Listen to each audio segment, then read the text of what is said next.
March 6 വെള്ളിയാഴ്ച സങ്കടഹര ചതുർത്ഥി.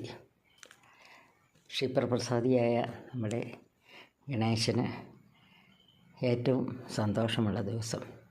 അന്ന് നമ്മൾ പ്രാർത്ഥിച്ചു കഴിഞ്ഞാൽ നമ്മൾ ഭഗവാനെ ഭജിക്കുകയും ആഗ്രഹങ്ങൾ അറിയുകയും ചെയ്തു കഴിഞ്ഞാൽ എല്ലാം തരാൻ അദ്ദേഹം തയ്യാറാണ്.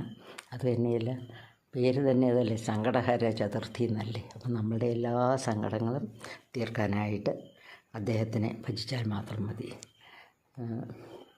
പിന്നെ നമുക്കറിയാവുന്ന ഒരു വിഘ്നേശ്വരനാണ്. എല്ലാ വിഘ്നങ്ങളും തീർക്കും. നമ്മളുടെ ഏത് വിഷമവും നമുക്ക് പറഞ്ഞ് പ്രാർത്ഥിക്കാം. അന്ന് രാവിലെ നമ്മൾ ആദ്യം ചെയ്യേണ്ടത്, കുളി കഴിഞ്ഞ് നമ്മൾ വിളക്കൊക്കെ കൊളുത്തിയിട്ട് ഭഗവാന്റെ നാമങ്ങൾ ചൊല്ലുക. ഗം ഗണപതിയെ നമ, അതൊരു 108 പ്രാവശ്യം ചൊല്ലുന്നത് വളരെ നല്ലതാണ്.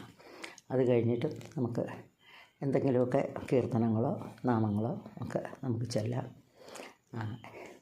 അത് തന്നെയല്ല, നമ്മൾ ഭഗവാന് ഒരു 2 കറുകയെങ്കിലും സമർപ്പിക്കുന്നത് വളരെ നല്ലതാണ്. കറുകമാല ഏറ്റവും ഉത്തമം.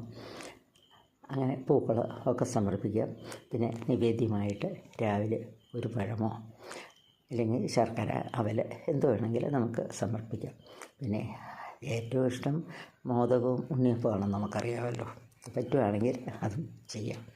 പിന്നെ ക്ഷേത്രത്തിൽ പോവുക. ക്ഷേത്രത്തിൽ പോകാൻ പറ്റുന്നവർ അവിടെ പോയി എന്തെങ്കിലും വഴിപാട്, അതായത് ഒന്നുകിൽ കറുകമാല സമർപ്പിക്കാം, അല്ലെങ്കിൽ നാളികേരം ഉടയ്ക്കാം. അങ്ങനെ നമുക്ക് പറ്റുന്ന വിധത്തിൽ എന്തെങ്കിലുമൊക്കെ ചെയ്തിട്ട് പോരുക. പിന്നെ വൈകുന്നേരം ഈ ചതുർത്ഥി പൂജ എപ്പോഴും വൈകുന്നേരം ചെയ്യണമെന്നാണ്.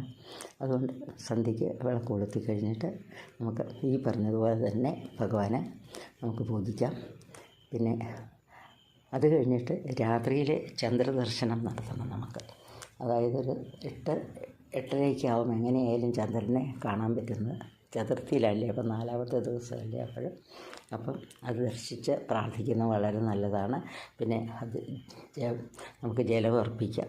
അങ്ങനെ ചന്ദ്രഭഗവാനെയും നമുക്ക് പ്രാർത്ഥിക്കാം.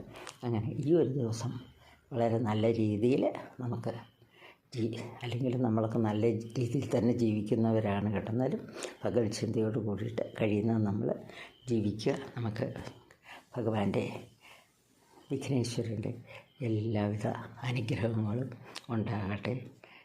ജയ് ഗണേശ, ജയ് ഗണേശ, ജയ് ഗണേശ പാഹിമ.